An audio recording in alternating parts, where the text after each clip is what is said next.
Assalamualaikum warahmatullahi wabarakatuh. Bismillahirrahmanirrahim. Alhamdulillahi rabbil alamin. Wassalatu wassalamu ala asyrafil mursalin, imamil muttaqin, wa ala alihi wa sahbihi ajma'in, amma ba'du. Kaum muslimin, para pemirsa Indosiar yang berbahagia, dalam satu ayat Allah subhanahu wa ta'ala menjelaskan, ahasiban nasu ayyutraku ayyakulu amanna wa hum la yuftanun. Adakah manusia menyangka bahwa mereka akan dibiarkan saja mengucapkan kami beriman kepada Allah, padahal mereka belum diuji lebih dahulu? Ini artinya, apabila seseorang sudah berani berkata saya beriman kepada Allah, maka bersiaplah menghadapi ujian. Kenapa orang yang beriman yang diuji? Orang-orang tua kita bilang, yang ulangan itu mesti anak sekolah. Kalau tidak sekolah, tidak perlu ulangan, naik kelas berapa nantinya? Yang diuji justru orang-orang yang beriman kepada Allah. Semakin tinggi kualitas keimanan, semakin berat ujian yang diberikan kepadanya.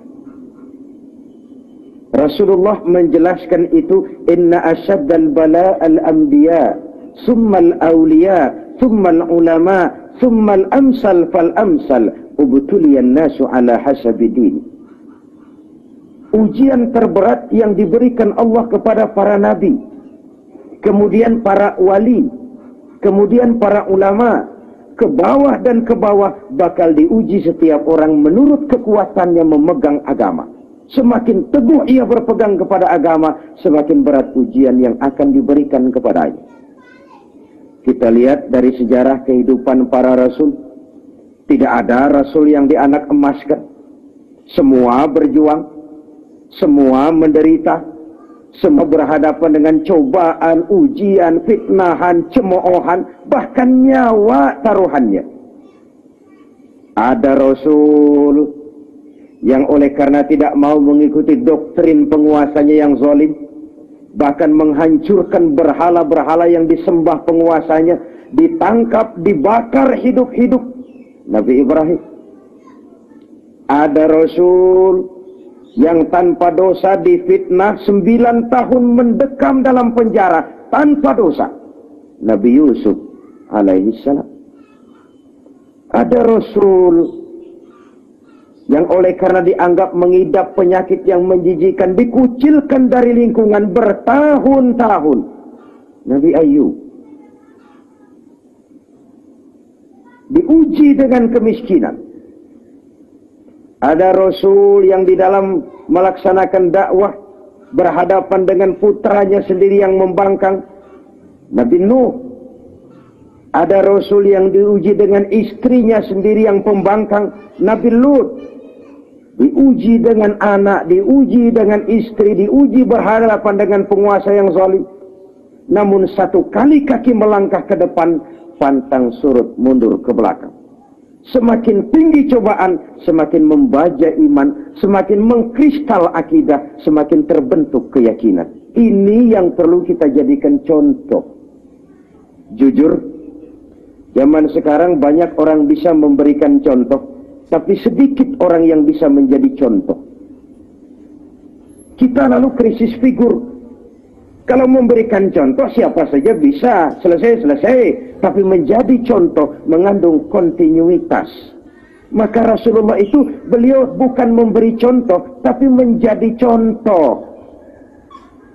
Jangan sampai kita dengarkan perintahku, laksanakan ucapanku, tapi jangan contoh perbuatanku. Itu yang banyak sekarang. Kita perlu figur, kita perlu idola, kita perlu keteladanan. Dan itu sudah diberikan oleh para rasul.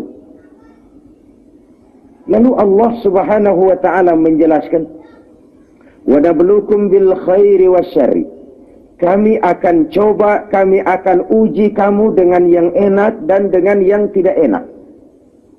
Bukan cuma sakit cobaan, sehat juga ujian.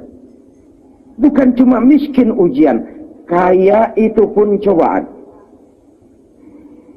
Banyak orang lulus ketika diuji dengan kemiskinan, tapi gagal berantakan setelah diuji dengan kekayaan. Ketika miskin dia hamba Allah, setelah kaya dia jadi hamba harta. Tatkala dia orang biasa dia hamba Allah, setelah punya jabatan, punya pangkat, punya kedudukan, nilainya bergeser menjadi hamba pangkat dan budak jabatan.